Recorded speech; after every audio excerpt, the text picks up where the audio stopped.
Item ಯಾವುದೇ ಇರಲಿ try ಮಾಡಿ ಆಚಿ ಚಿಕನ್ ಮಸಾಲಾ. ಆಚಿ ಚಿಕನ್ ಮಸಾಲಾ. ಯಾವ ಪಕ್ಷ ಅಧಿಕಾರಕ್ಕೆ ಬಂದ್ರು ಕೂಡ ನಾವು ತುಳಿತಕ್ಕೊಳಗಾಗ್ತೀವಿ, ನಮ್ಮ ಸಮುದಾಯದವ್ರಿಗೆ ಬೆಲೆನೇ ಸಿಗ್ಲಿಲ್ಲ ಅಂತ. ಈಗ ಮೂರ್ತಿ ಸಾಹೇಬ್ರು ಏನು ಮಾತಾಡಿದ್ರು ಅದ್ರ ಮೇಲೆ ನಾನು ಆ್ಯಡ್ ಮಾಡ್ತೀನಿ.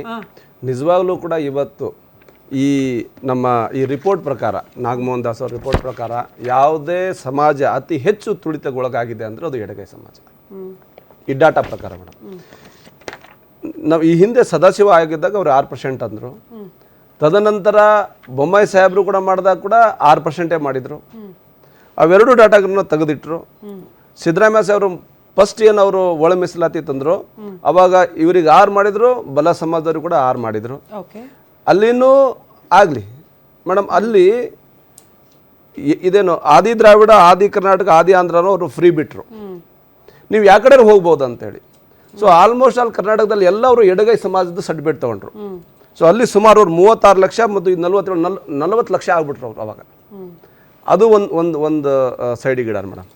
ಇವತ್ತು ಬಲಗೈ ಸಮಾಜ ಅತಿ ಹೆಚ್ಚು ಇವತ್ತು ಎಲ್ಲದರಲ್ಲಿ ಫೆಸಿಲಿಟಿ ತೊಗೊಂಡಿರೋ ಸಮಾಜ. ಅತಿ ಹಿಂದುಳಿದ ಸಮಾಜ ಥರ್ಡ್ ಪ್ಲೇಸಿಗೆ ಇರೋದು ಎಡಗೈ ಸಮಾಜ. ಎರಡನ್ನೂ ತೊಗೊಂಬಂದು ಇವತ್ತು ಸಮಾನತೆಗೆ ತಂದು ಇಟ್ಟಿದ್ದಾರೆ. ಇದು ಮೂರ್ತಿ ಸರ್ ಹೇಳಿದ್ರಲ್ಲಿ ನಾನು ಪಾಯಿಂಟ್ ಆ್ಯಡ್ ಮಾಡ್ತೀನಿ ಮೇಡಮ್. ನಮ್ಮ ಅಕ್ಕ ಹೇಳಿದ್ರಲ್ಲಿ ಇವತ್ತು 4,600 ತಾಂಡಗಳಲ್ಲಿ ಸುಮಾರು 30 ಲಕ್ಷ, ಅದು ನಾನು ಒಪ್ಕೊಳ್ತೀನಿ ಮೇಡಮ್.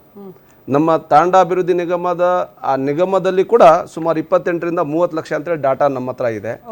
ಆದರೆ ಮೊನ್ನೆ ಏನು ಜನಗಣತಿ ಮಾಡಿದ್ರು, ಆ ಜನಗಣತಿಯಲ್ಲಿ 28,034,000 ಅಂತೇಳಿ ಇದು ಯಾವ್ಯಾವುದು ಬೋವಿ, ಕೊರ್ಮ, ಕೊರ್ಚ ಮತ್ತು ಲಂಬಾಣಿ. ಅಲ್ಲಿ ಆ ಜನಸಂಖ್ಯೆ ಅವಾಗ ಆ ಕಾರ್ಯಕ್ರಮದಲ್ಲಿ ನಮ್ಮ ಸಮಾಜದವರು ಭಾಗವಹಿಸಕ್ಕೆ ಆಗಲಿಲ್ಲ. ಹಾಗಾಗಿ ನಮ್ಮ ಸಮಾಜನ ಕಡಿಮೆ ತೋರಿಸಿದ್ರು. ಇವತ್ತು ನಮ್ಮ ಅಕ್ಕ ಹೇಳ್ದಂಗೆ 28 ಲಕ್ಷ ನಾವಿದ್ದೀವಿ. ಬೋವಿ, ಕೊರ್ಮ, ಕೊರ್ಚ ಸೇರಿಸಿದ್ದೀವಿ ಅಂದರೆ ಸರಿ ಸುಮಾರು 35-36 ಲಕ್ಷ ನಾವು ಆಗ್ತೀವಿ. ಏನು 40 ಲಕ್ಷ ಆಗ್ತೀವಿ ಗೊತ್ತಿಲ್ಲ.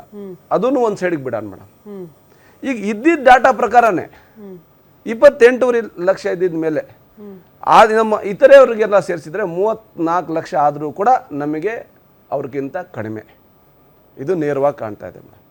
ಸೊ ನಾನು ಹೇಳೋದಷ್ಟೇ ಮೇಡಮ್, ಇವತ್ತು ನಮ್ಮ ಅಕ್ಕ ಹೇಳಿದ್ರು ಈ ಸಮಾಜ ಯಾವ ರೀತಿ ಬಂತು, ಯಾವ ರೀತಿ ಕ್ರಿಮಿನಲ್ಸ್ ಅಂತೇಳಿ ಅವ್ರ ಹಣೆ ಮೇಲೆ ಪಟ್ಟೆ ಕಟ್ಟಿದ್ರು, ತದನಂತರ ಎಷ್ಟು ಕಷ್ಟಪಟ್ಕೊಂಡು ದುಡಿತಿದ್ದೀರಾ ಅಂತೇಳಿ.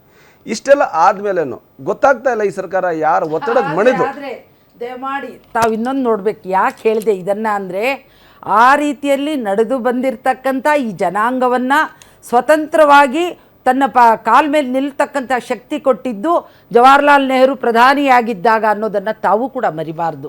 ಯಾಕೆಂದ್ರೆ ಲಂಬಾಣಿ ಜನಾಂಗವನ್ನು ಅಂದಿನಿಂದ ಇಂದಿನವರೆಗೂ ಇವತ್ತು ಸ್ವತಂತ್ರವಾಗಿ ಈ ಜಗತ್ತಿನಲ್ಲಿ ಈ ದೇಶದಲ್ಲಿ ಅದು ಬರುತ್ತೆ. ಇವತ್ತು ಈ ದೇಶದಲ್ಲಿ ಈ ದೇಶದಲ್ಲಿ ತುಳಿತಗೊಳಗಾಗಿದ್ದ ಕಡೆಗಣಿಸಲ್ಪಟ್ಟ ಸಮಾಜಗಳು ಇವತ್ತು ತಲೆ ಎತ್ತಿ ಇವತ್ತು ನಡೀತಿದ್ದಾವೆ ಅಂದ್ರೆ ಡಾಕ್ಟರ್ ಬಾಬಾ ಸಾಹೇಬ್ ಅಂಬೇಡ್ಕರ್ ಅವರ ಕೃಪಾ ಆಶೀರ್ವಾದ. ಮೇಡಮ್, ಇವತ್ತು ಎಲ್ಲರೂ ಇವತ್ತು ನಾವು ಸಮಾನತೆಯಿಂದ ಇವತ್ತಿದ್ದೀವಿ. ನಮಗೆ ಗೊತ್ತಾಗ್ತಾ ಇಲ್ಲ ಇದನ್ನು ವಿಭಜನೆನಾ ಅಥವಾ ಸಮಾನತೆನಾ ಅಥವಾ ಕೆಲವು ಸಮಾಜಗಳನ್ನು ತುಳಿಬೇಕಂತನ, ಅವರ ಹಕ್ಕುಗಳನ್ನು ಕಸ್ಕೊಳ್ಬೇಕಂತನ ಅಂತ ಗೊತ್ತಾಗ್ತಾ ಇಲ್ಲ. ಹಾಗಾಗಿ ನಾನು ಕೇಳ್ಕೊಳ್ಳೋದು ಅಷ್ಟೇ, ಸರ್ಕಾರ ಹೇಳ್ತಾ ಇದೆ ಎಲ್ಲರಿಗೂ ಕೂಡ ನ್ಯಾಯ ಕೊಡಿಸೋ ಕೆಲಸ ನಾವು ಮಾಡಿದ್ದೀವಿ, ಯಾರನ್ನೂ ಕೂಡ ಅನ್ಯಾಯ ಮಾಡಬೇಕು ಅನ್ನೋದು. ಹಾಗಿದ್ರೆ ನಾವು 34 ಲಕ್ಷ ನಾವಿದ್ದೀವಿ ಅವ್ರ ಡಾಟಾ ಪ್ರಕಾರ. ನಮಗೆ ಯಾಕೆ 4.5? ಅದರಲ್ಲಿ ಒಳ ಮೀಸಲಾತಿ ತಗೊಂಡು ನಮಗೆ ಯಾಕೆ 3.5? ಈಗ ಒಳ ಮೀಸಲಾತಿ ವಿಚಾರಕ್ಕೆ ಸಂಬಂಧಪಟ್ಟಂತೆ ನಿನ್ನೆ ಒಂದಷ್ಟು ಅಂಕಿ ಅಂಶವನ್ನ ಬಿಡುಗಡೆ ಮಾಡ್ತಲ್ಲ ಸರ್ಕಾರ, ಯಾವ ಸಮುದಾಯಕ್ಕೆ ಎಷ್ಟೆಷ್ಟು ಅಂತ. ಎಡಗೈ ಬಲಗೈ ಜೊತೆಗೆ ಈ ಸ್ಪೃಶ್ಯ ಸಮುದಾಯಕ್ಕೆ 4.5% ಅನ್ನೋ ಪರ್ಸೆಂಟೇಜ್ ಇದೆಯಲ್ಲ, ಅದು ಅಸಮಾಧಾನಕ್ಕೆ ಕಾರಣ ಆಗ್ತಾ ಇದೆ ಅನ್ನುವಂತಹ ವಿಚಾರ. ನೀವು ಹಕ್ಕನ್ನ ಕಸಿದು ಮತ್ತೊಬ್ಬರಿಗೆ ಹಂಚಿಕೆ ಮಾಡಿ ಸಮಾನತೆ ತರುವ ಕೆಲಸ ಮಾಡಿದ್ರೆ ನಿಜವಾಗ್ಲೂ ಫಲಾನುಭವಿಗಳು ಏನು ಮಾಡಬೇಕು? ನಮಗಿದ್ದಂಥದ್ದನ್ನ ಕಸಿದು ಮತ್ತೊಬ್ಬರಿಗೆ ಕೊಡ್ತೀರಿ ಅಂದ್ರೆ ಇದ್ಯಾವ ಸೀಮೆ ನ್ಯಾಯ? ಯಾರಿಗೆ ಬೇಕಾಗಿತ್ತು ಒಳ ಮೀಸಲಾತಿ ಅನ್ನುವಂತಹ ವಿಚಾರವನ್ನ ಕೆಲವರು ಪ್ರಶ್ನೆ ಮಾಡ್ತಿದ್ದಾರೆ.